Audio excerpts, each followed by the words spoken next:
Alright, this is SSLFamilyDad with Simple Suburban Living, and today I wanted to talk a little bit about kind of what are the advantages and disadvantages of growing outdoors versus growing indoors. This really applies to whether you're doing regular soil-based gardening in or outdoors, and also aquaponics. This isn't really going to be a comparison versus what's better, aquaponics or regular gardening. I think we all know the answer to that. But this is going to be more of a comparison about some of the advantages and disadvantages of either types of growing or where you should set up a system. I know one of the biggest questions that I had when I first started seriously considering building an aquaponics system myself was, do I need to build a greenhouse? Do I need to put this outside? I want to produce food all year round. How do I do that without heating a greenhouse or providing light, year round inside? So those are all some things you need to consider, and I'll kind of go through kind of what I found since I've had a year to kind of grow some things outdoors and a year to have the system inside. What I found that I liked and didn't like. And alright, so here's just some of our tomato plants that we've kind of grown out here in some extra space along our fence, which I've done other videos on. We've got a few tomato plants growing in here. You see some sticks that we're using as support for them, which has been working okay, but not great. But anyway, the point here is that this is one of the things that grows very well outdoors versus indoors, and the reason for that is vertical space. These are between 5 and 6 feet tall. This one here is up to 6 feet. This is a 6-foot fence. And this is something that's really hard to grow inside. Now, if you have a real good sized greenhouse, it's probably fine. You have enough space. But if you're growing inside your house, like I am indoors, a basement or something like that, garages, I've seen a lot of systems in garages and other places, your vertical space is limited. Your space is limited in general inside, but your vertical space is definitely limited. You usually have to have lights overhead, and the system has to be a few feet off the ground just for the nature of aquaponics. So that's one of the things that has been great outside here is our tomato plants, and also things like sunflowers. Now it kind of brings me to another point, which is insects. Now I have a video on pollination that we talked about. Obviously things pollinate naturally outside with wind and bees and other insects. That's a good thing. So that's one advantage of outdoor gardening. But the advantage of indoor gardening is you don't have any of those pest insects. So ants and slugs and beetles and tomato hornworms and all the other things that you can get. These sunflower leaves been eaten up by something. We've got other plants here that get chewed on by different types of insects. Broccoli and cauliflower plants are pretty susceptible to slugs and other things that, this one wasn't very healthy, and they just get chewed up. Now that's not a huge issue, and there's lots of ways to handle that in an outdoor system, whether aquaponics or regular gardening, but it's something that you just don't have to deal with inside at all, and it's been great. So the only insects I've had in our aquaponics system downstairs has been some Japanese beetles and some other types of ladybugs that are actually beneficial. So and some spiders to catch any wandering fruit flies down there. But so that's one advantage of indoor gardening, is that you don't really have to deal with any pest insects. I'm standing here with a couple of our giant sunflowers here. This is kind of another thing. Obviously you wouldn't be growing sunflowers inside. Our plan was to try to get as many sunflower seeds as we could here. We've had such a cold year, though. Unfortunately, I don't know if they'll have time to fully develop, but these things are just doing awesome out here. And that kind of brings me to my other point, and this is probably one of the questions on most people's mind. If you're growing indoors, you need some type of light, obviously, and that's why I built the grow lights that I have downstairs. And obviously you have to run those, anywhere between 10 and 14 to 16 hours a day, depending on the plants you're growing and how much energy you want to spend on.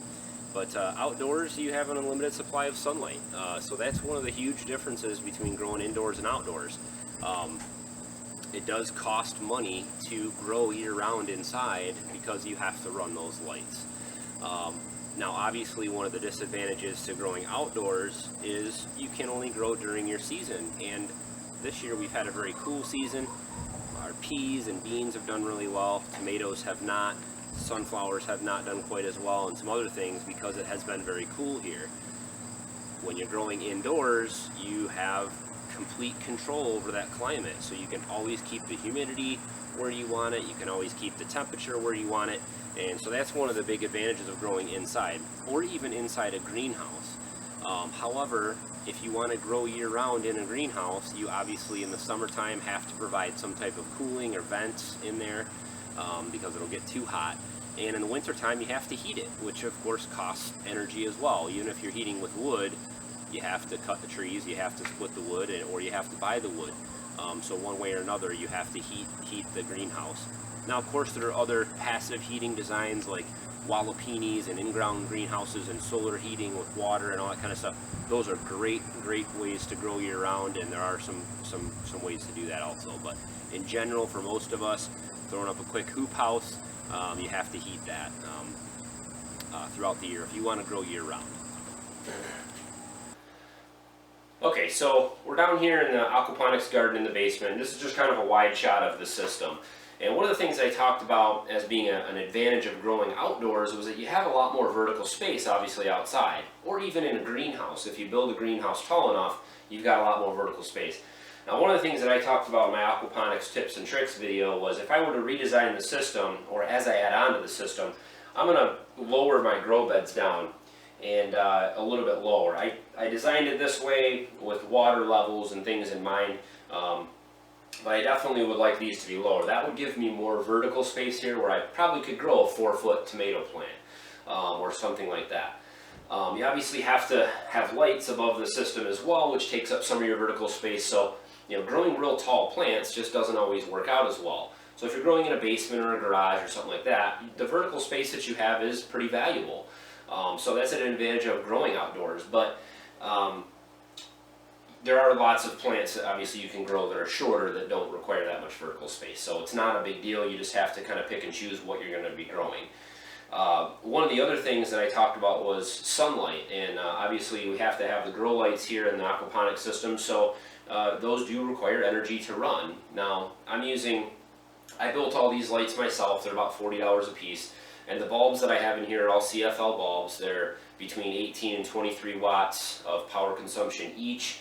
And you know, I've got what, 8 bulbs in here in each of these 3 lights. So I think I figured it out with our electricity rates. It was about $18 to $20 to run the 3, and I think with the 4th light it was like $26 a month, something like that. I'm going to actually do a more detailed kind of cost overview of the system and what it costs to run the lights and the pumps and the heater and all that kind of good stuff. I'll do that at a later time. But that is one of the disadvantages of growing indoors, is that you have to provide artificial light.